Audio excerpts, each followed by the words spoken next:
आंध्र प्रदेश के विशाखापट्टनम सिटी में एक बार मैंने चावल दाल से बनी हुई कुछ खिचड़ी की टेक्सचर की एक डिश खाई थी जिसका नाम था पोंगल। और चूँकि वो घी में बनी हुई थी तो उसका नाम पड़ा घी पोंगल या वेन पोंगल। खाने में बहुत ही इंटरेस्टिंग थी, तो मैंने सोचा कि क्यों ना इसकी रेसिपी आप सबों के साथ शेयर की जाए। नमस्कार, मैं हूं नीतू शंकर और हमारे YouTube चैनल झटपट नीतू शंकर में बहुत बहुत स्वागत करती हूं।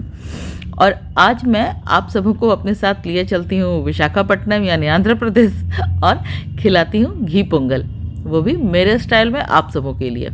कोशिश की है मैंने कि ऑथेंटिक रेसिपी आप तक प्रस्तुत की जाए। इसके लिए यहाँ हमने स्मॉल ग्रेन राइस यूज़ किया है, महीन चावल जो हम खीर या पुलाव के लिए यूज़ करते हैं, साथ में धुली मूंग की दाल, पीली वाली दाल जो होती है। इक्वल प्रोपोर्शन में आपको चावल और दाल लेनी है। इसे हमने धो दिया और एक कुकर में हमने इसे ट्रांसफ़र किया, चावल और दाल को एक साथ। जब हमारी ये चावल दाल ट्रांसफ़र हो गई तो इसे बॉईल करने के लिए हमने अंदाज से पानी डाली। आप कुक करते हैं अपने किचन में तो आपको अंदाज होगा ही, क्योंकि तो अंदाज से आप उतनी ही पानी डालेंगे जितने में आपकी चावल और दाल सॉफ्ट हो जाए, क्योंकि हमें 4 सीटी लगानी है। स्वाद अनुसार हमने इसमें नमक डाला और नमक डालने के साथ साथ 1 फुल चम्मच हम इसमें घी मिलाएंगे। क्योंकि ये घी पोंगल है तो इसके हर स्वाद में हमें घी की स्वाद आनी जरूरी है। उसके बाद हमने कुकर को लॉक किया और 4 सीटी आने तक का इंतज़ार किया। यहाँ मैं एक ग्रेटर से जिंजर यानी अदरक के 1 इंच के टुकड़े को ग्रेट कर रही हूँ। छोटे छोटे टुकड़ों में मुझे इसकी क्रंच चाहिए। देखिए इस तरीके से इसे मतलब घिसनी नहीं है, इसे छोटे छोटे टुकड़ों में हमने कट कर ली है।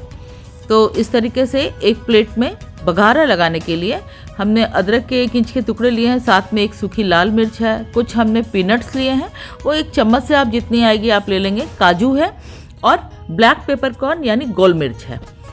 4 सीटी होने के बाद ये हमारी चावल और दाल बहुत अच्छे तरीके से बॉयल हो चुकी है, सॉफ्ट हो गई है।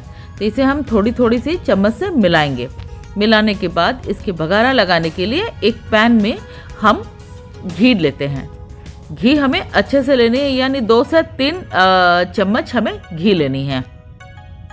जब हमारी घी गर्म हो जाएगी तो इसमें सबसे पहले एक साउथ इंडियन तड़का का जो इनिशियल्स होता है वो है उड़द दाल।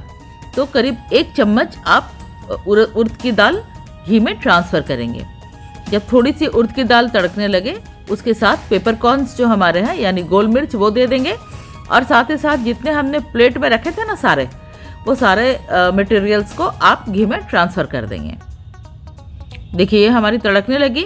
साथ ही साथ हमने कुछ 8-10 पत्ते करी पत्ते के लिए हैं, जो कि बेस होती है किसी भी साउथ इंडियन डिश की। तो उसे हम डालेंगे और डाल के इसे हम अच्छी तरीके से धीमी आंच पर धीरे धीरे फ्राई करेंगे। सो डैट कि इसकी जो अरोमा आएगी उससे आपको दूर से ही पता चल जाएगा कि घर में कुछ साउथ इंडियन पक रहा है। तो इसे धीरे धीरे एक मीडियम फ्लेम पर हमें रोस्ट कर लेनी है घी में। जब ये घी रोस्ट हमारी अच्छी तरीके से हो जाएगी, आपको लगे कि हाँ ये थोड़ी सुनहली सी हो गई है, अरोमा अच्छी सी इसकी आ रही है, इस स्टेज में जो हम चावल दाल कुक किए थे उसे इसमें ट्रांसफ़र करेंगे।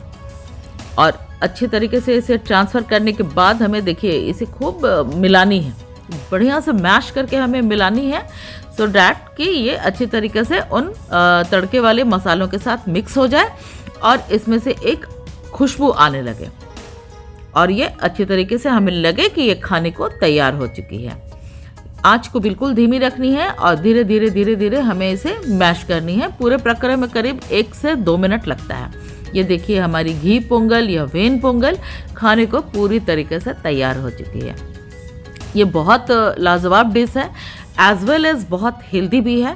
तो एक बार आप अपने घर में इसे अवश्य ट्राई करें, क्योंकि खिचड़ी तो प्रायः प्रत्येक घरों में बनाई जाती है, तो ये एक थोड़ा साउथ इंडियन वर्जन है खिचड़ी की, जिसे आप बना सकती हैं। अंतर यही है कि इस खिचड़ी में पिसे हुए मसाले नहीं पड़ते हैं और हल्दी नहीं पड़ती है। तो एक बार आप इसे अवश्य ट्राई करें, इंटरेस्टिंग डिश है। और हमें अवश्य बताएं हमारे कमेंट सेक्शन में कि हमारी बताई गई ये घी पोंगल और वेन पोंगल की रेसिपी आपको कैसी लगी। फिर जल्दी मिलते हैं एक नई रेसिपी के साथ, तब तक के लिए स्टे सेफ, स्टे हेल्दी।